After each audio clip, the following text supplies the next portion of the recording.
Hello, hello. I'm Bonnie Low-Kramen, and I want to welcome everyone to Heads Together on our first show of 2022.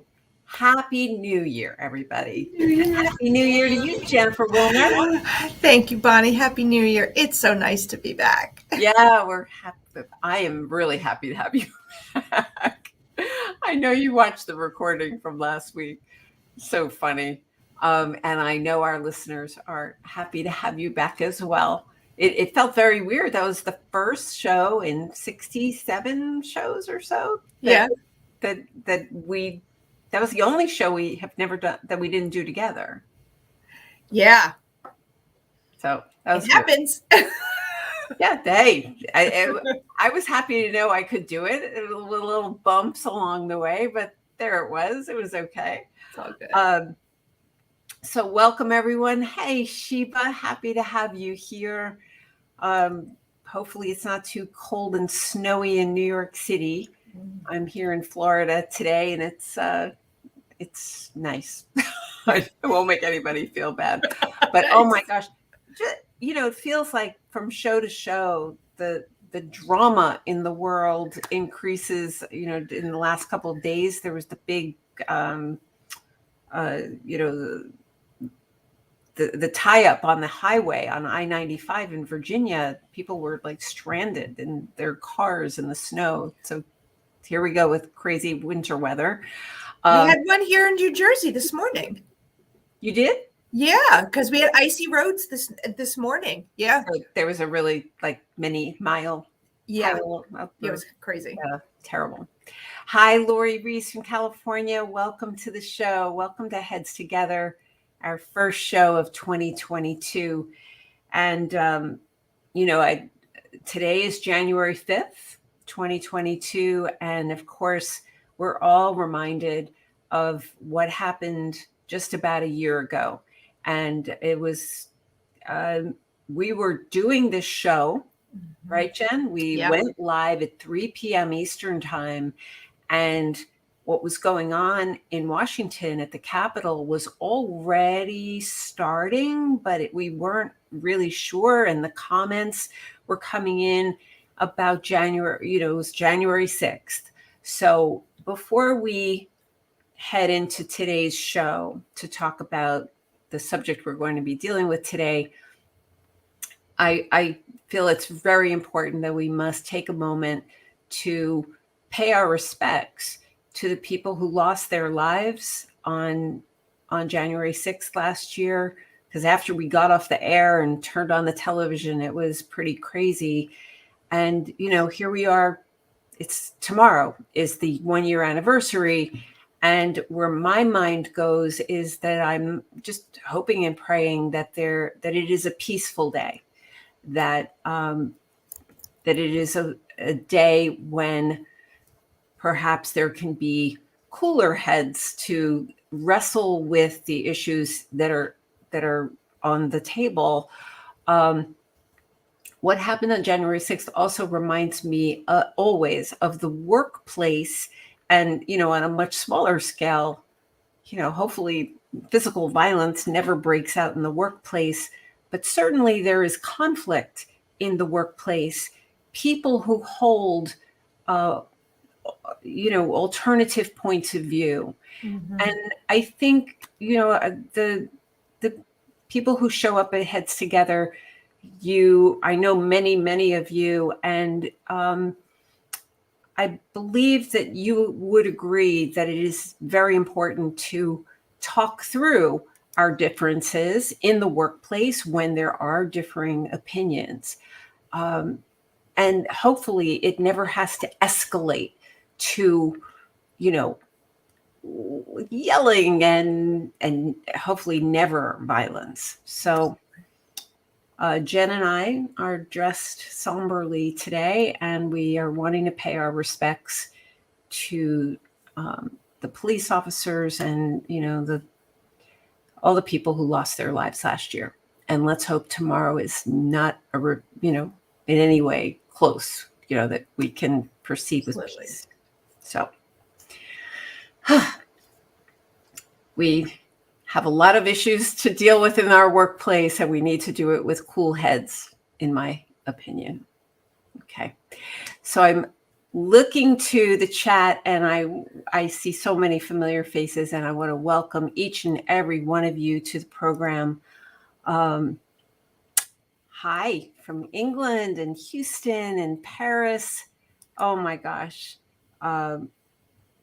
Yes, we are very happy you are all here. Those of you who are regulars to this show have heard the news that I have been asked to give a TEDx talk. And as of yesterday, I learned that because of COVID, the date has gotten moved.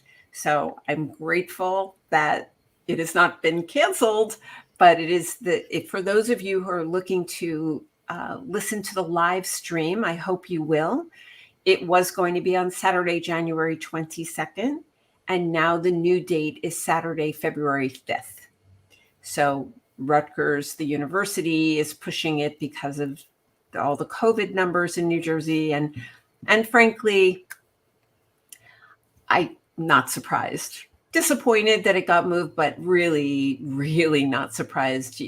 Looking at the news, the most important thing, I think we would all agree on this too, that the most important thing is that we manage to stay healthy and that we do the right thing for everyone's safety. Life is a calculated risk, but so this gives me a little bit more time. Welcome, Angela. Happy you're here. And Heidi from out west. Very cool. Really happy to have all of you here. So that's the latest on TEDx. And the other piece of news is that it's going to happen on Saturday, February 5th, no matter what. Jen, I sent you the email, right? Yes, you did. Yeah. That it's going to happen live and live streamed, or if for some reason the numbers are crazy still, they're going to do it virtually. So it's going to be live streamed no matter what. Yeah. So yay, that's happening. Have a bit more time to memorize. Wow. Let me tell you that if anyone in your orbit is interested in doing a TEDx talk, they should contact me. This is hard work. This is really hard work, and it's a lot of preparation, and it's a lot of deadlines to hit. This is no small effort, let me tell you. This is something of a part-time job, frankly. So there's that. We announced that today's subject is based on the article that I posted last week, which I think when we checked today, Jen, it's over 7,000 views. Yes. It's called The Real Reasons People Are Quitting. And many of you commented and liked it and read the article. Jen is going to put the link for it in the chat if you haven't seen it.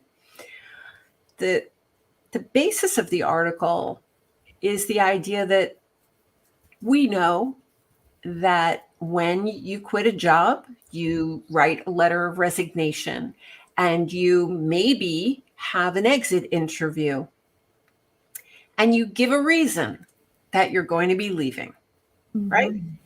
And the reasons tend to be on the innocuous side. Things like, that are not provocative things. Like, I'm moving closer to family. I found a better fit for me. I'm ready for a new challenge. We've all heard those kinds of things. I don't want to go back into the office. We have high risk people for COVID in my house. We have heard the myriad of reasons, all of which are legitimate. What I wrote about are the real reasons, though, the reasons underneath those reasons. And starting with things like workplace bullying, which is just a huge problem in our workplace. And that's hard to say in a letter of resignation and in an exit interview. And I feel like it's time we leaders need to know the real reasons why many people, not everybody, is quitting because of bullying or sexual harassment or being underpaid for years and finally going on to a better paying position. They're being it's being referred to right now as this Great Resignation. Well, this Great Resignation, in my view, from where I sit, has been in motion for a really long time. So I'm very interested in knowing your feedback about this. If you have quit this year, or have you given the real reason ever? And people need to get their letter of recommendation, and they don't want to be blackballed, certainly. So it's a tricky line to navigate. So Jen, do we welcome Marion and Karina? I see the chat moving. Yeah, lots of hellos. So I was so happy to have all of you here. This whole workplace is in such motion right now. I'm so interested in knowing what your experience is. Wanting to move on myself, I'm not doing the position I was hired for. So Dixie Chick, we hear that a lot. And I heard it yesterday, actually, from one of our students, from one of our B2A students who was trying to craft her current job description. And I said, well, you haven't been there that long. Why don't you pull out the job description that they hired you for? And she said, oh, that'll be useless. It doesn't bear any resemblance to, what she was hired in at. So I sent her a few samples. Heidi has a comment. Yeah, Dixie Chick is Angela. I'm not sure what. Oh, good. Oh, hey, Angela. Angela Marchetti, and it didn't put your first name on that part of the chat. How to best communicate your needs, desire for strong leadership when it's absent. Oh, that's a tough one.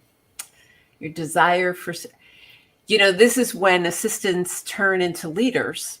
That every assistant has an opportunity to be a leader and be something of a role model. And Heidi, you came to B2A. My students have heard me say many times that, a leadership expert I follow, Jack Zenger, he says that assistants need to manage their managers, manage your managers. And therefore, if your leaders are not strong leaders, there are definitely many ways that you can help them be stronger. For example, if you observe something that's going on with people in that marketing meeting, there seemed to be some tension between, Annie and Barbara. It could be that you have that conversation. Hey, I noticed something was going on. I'm thinking that maybe we should talk. Maybe you should talk to them. That kind of thing. Suggestions to pull them along. We know that the average age that a leader gets their very first training in managing people is age 46. So that's a problem. Jen, wait, we've got a few. I quit. Oh, Laura Belgrado. Oh my goodness, you quit. Oh my gosh. Oh, we need to set up a call. Good golly. All right. Goodness. You quit. That's huge news. And she's announcing it publicly in front of the world. Isn't that interesting? Jen, make sure you don't lose whoever wants to get. Oh, this is so crazy. In the article that I wrote, TikTok has been the place where people are creating quit talks, videos where you tell the story of how you quit, how and why you quit. They're pretty emotional. Gosh, Laura, I don't mean to make light of it. I just hope it wasn't painful, painful or nasty. And I adore you too, Heidi. Karina has something, Jen. We've got quite a few. Karina, I'm personally witnessing the salary explosion. The new hires are getting much higher salaries. How do we embrace this? How about raising the salaries of the people that are staying. Yeah. I asked an HR person, what do we do about that when new people are being hired and at higher salaries? And she said the ethical thing to do is to recalibrate everyone so that seniority is rewarded. But if that isn't possible, what is possible is to go to your HR folks, and this has been brewing for many months, but to ask for a pay evaluation, a salary evaluation in the company, and they will do it because of this great resignation. That's so interesting. Karina, thank you for validating what's going on with the increase in salaries. Leaders want to hold on to what they're referring to as high value employees. And if that's you, which I'm sure you are, then they will respond to getting a understanding pay evaluation. One of the things that we know is true is that people know what other people make in the company. Leaders think that they don't, but they do. Laura said that it wasn't painful, but due a long time ago. Oh my gosh, Laura Belgrado is such an esteemed trainer based in Brussels, right, Laura? Yeah. Marion is congratulating her for quitting. Mary Alanis has a comment. Jen. All assistants are leaders. We must all be confident and lead in the role we were hired to be.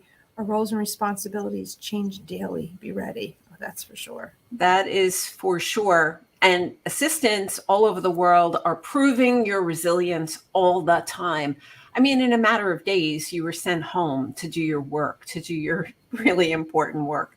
So in 2022, I see we have a golden opportunity to shift the policies that need to be shifted because, wow, leaders are scrambling to stabilize the staff and to hold on to high value employees because so many people are leaving that the ones who are remaining are getting really burned out, and some of them are leaving too.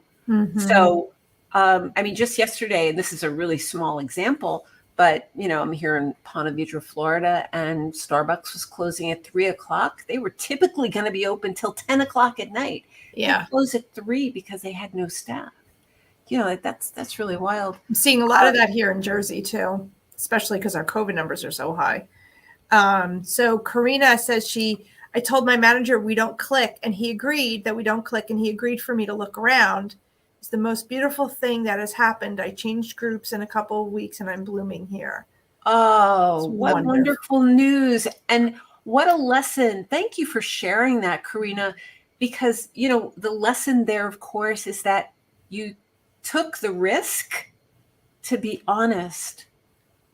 It is still rare for there to be that magic combination, isn't it? I mean, in the work we do at Be the Ultimate Assistant, it still seems to me that it is more the exception and not the rule for there to be that combination, that really powerful clicking between a leader and their assistant. And so when you find it, hold on tight if you can. But if it isn't, which is more common, way to go, Karina. If it isn't clicking, how smart of you to just be honest and say the hard thing. Say what I call the elephant in the room. It's the elephant in the room. You know what? It's not working between us. It's kind of, like any relationship, right? A romantic one too. Exactly. She's getting transferred to Luxembourg in February. Well, I certainly hope Luxembourg is a place where you want to be. And that's going to be a happy thing. No need to apologize, Laura. Put up what Laura's saying. I can't see it. It's sorry. Sorry. Need to say something about this, that I had a raise last year, but it lasts 2 months. Then the true reality hits that it's not just the raise increase, It's the recognition and the validation of seeing your true potential and skills and possibilities. That's why I left. Interesting. And so interesting, Laura. And, for those of you who don't know Laura, she's been a top assistant for well over 20 years, maybe heading to more like 25 to, seasoned experience. And still at your level, it's about the validation and appreciation and acknowledgement. It's not about the money is number one. It's just not. It never has been. Wow. That's an amazing story. Yep. 25 years, Laura. Good. All right. So what have you quit? Have you landed a new job? When you quit, did you tell them the truth about why you were leaving? I'm working hard to try to bridge that communication with leaders and letting them know why people, not only assistants, but why people are really leaving. It's not obvious. This is the best session bond for the new year. And yes, I did tell him why I was leaving.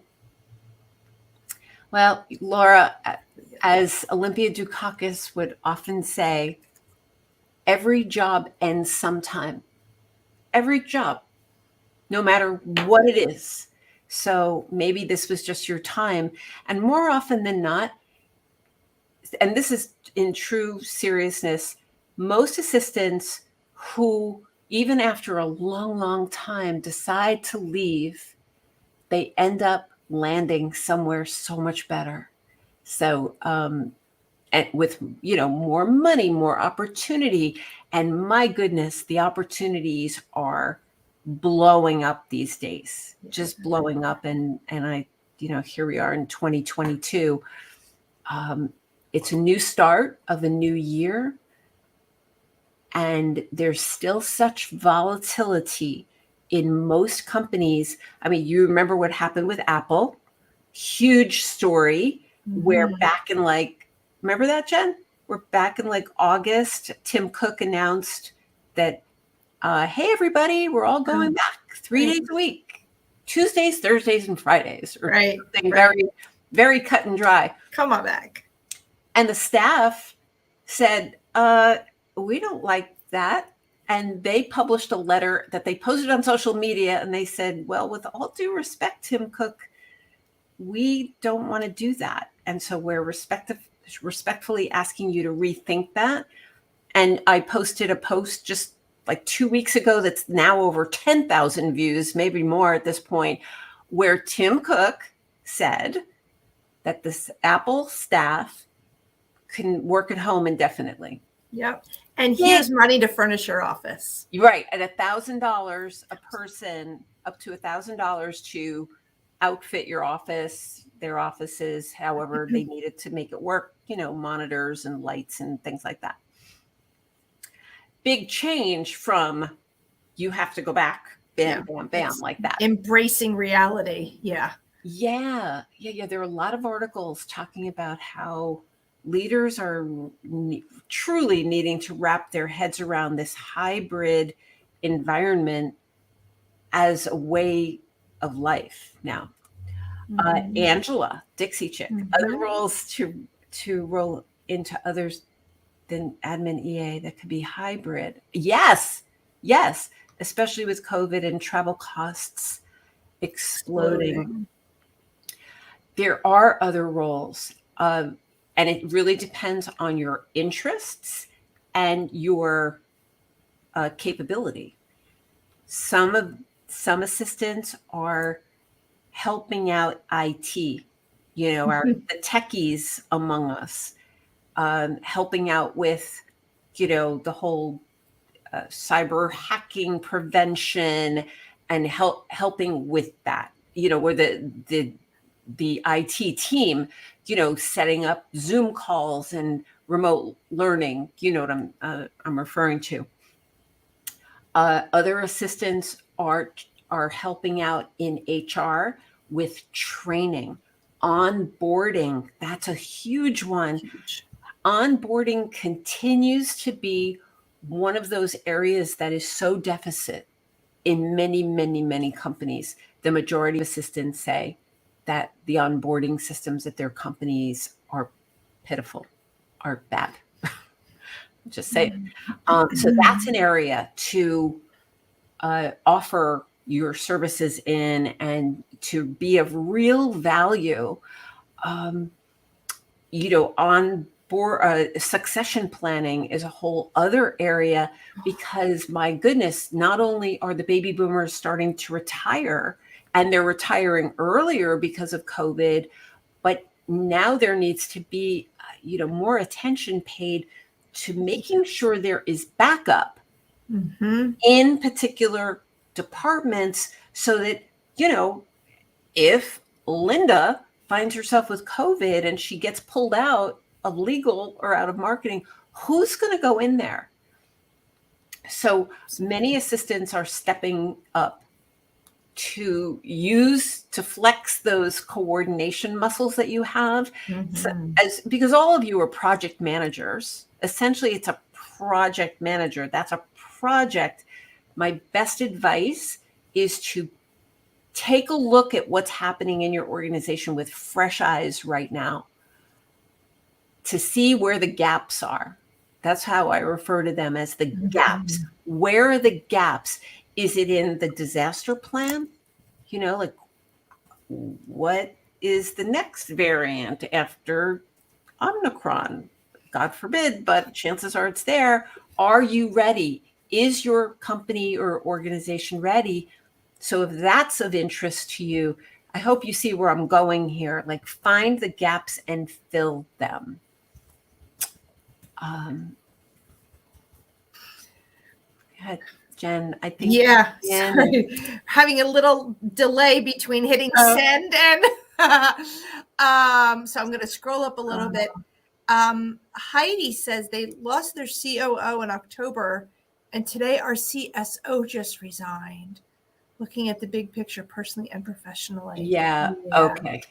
Now, here's what thank you, Heidi, for sharing that. What you're seeing as that example, in that example, is our companies that are being destabilized by leadership leaving. We talked a few weeks ago about that CEO who let go 900 people over Zoom.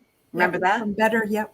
Well, as a result of that, many senior leaders decided to say sayonara, because they didn't want to be involved with a company like that. So when senior leadership starts bailing and jumping ship, probably it's a good time to leave. Or if you want to stick around and it's a crapshoot, right? It could be that it's a great time to negotiate a bit more money in order to be one of the people to help stabilize what's left. Laura has something to share. Let's see, where's... Oh my goodness. Someone else said that their entire team resigned in the last 6 months. Oh my goodness. Laura says, my 2 cents advice is it seems many of the leadership teams are struggling more than the EAs, but we get the kickback from this.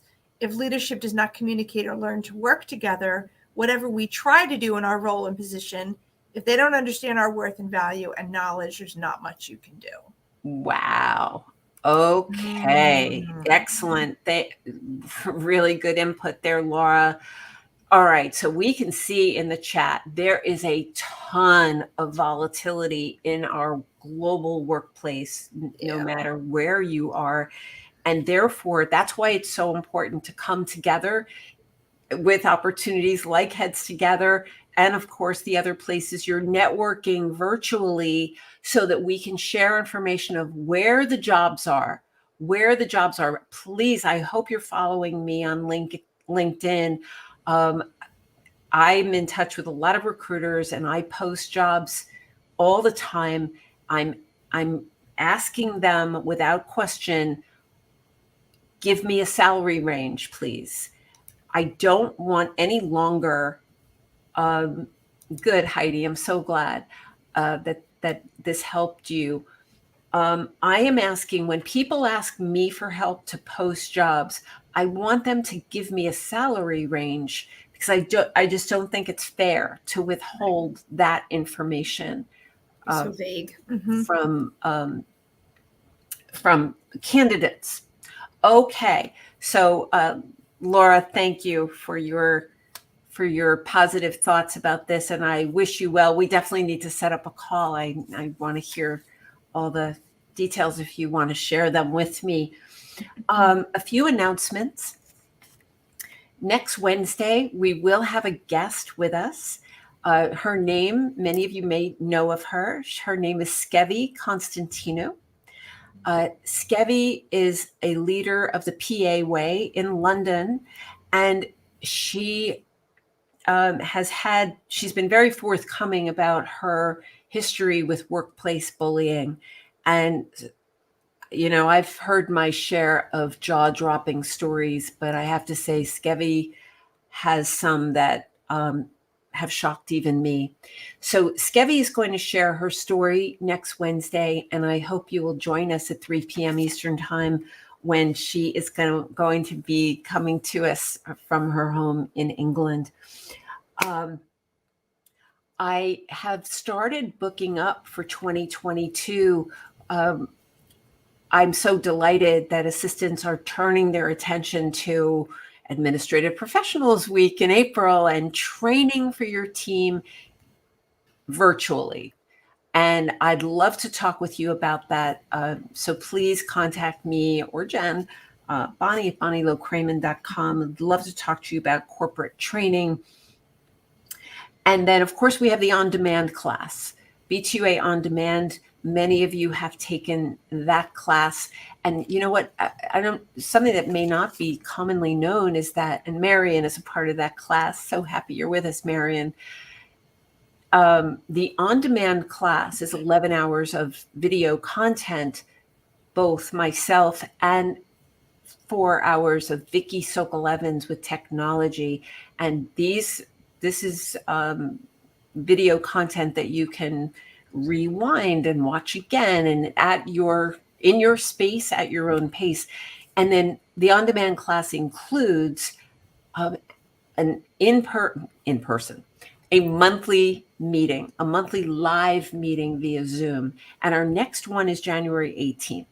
So we've reduced the cost of B2AOD on demand to $6.99 with lifetime access to these videos. So I really hope you would consider that.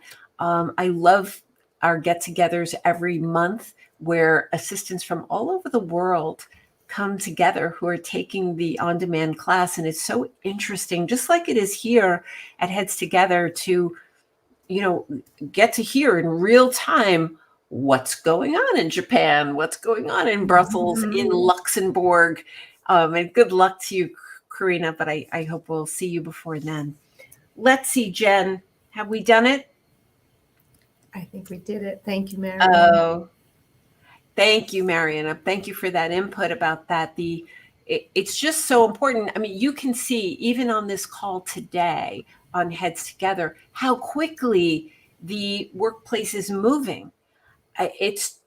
The decisions are being made, it seems, daily. So it's super important that we connect so that we can compare notes and share information about job openings and companies that are hiring, etc. That's the purpose we want to fill here on this show. So I thank you for being here. And Jen, do you have anything to add? I don't think so. I'm just glad I'm actually sitting at a desk and with you all. Thank you, Bonnie. It feels kind of normal. Is that? Yeah, it feels much more normal. Yeah. All right. Oh, and Claudia, thank you for your comment about B2AOD. We have to figure out ways to come together, share up to the minute training, and give one another an opportunity to know each other, even though, at least for the time being, we can't be in a room together. But that's okay. We can figure this out, and we will. So let us think good thoughts about tomorrow, January 6th. And for those of you not in the United States, I hope you'll send us some good energy for Washington, D.C. and everywhere else. And we are sending it back to you across the pond, across the world. And we'll see you next Wednesday, January 12th, with our guest, Skevi Constantino. So thank you, Jen, and thank you all for joining us today. See you next time. See you next week, everyone. Happy New Year.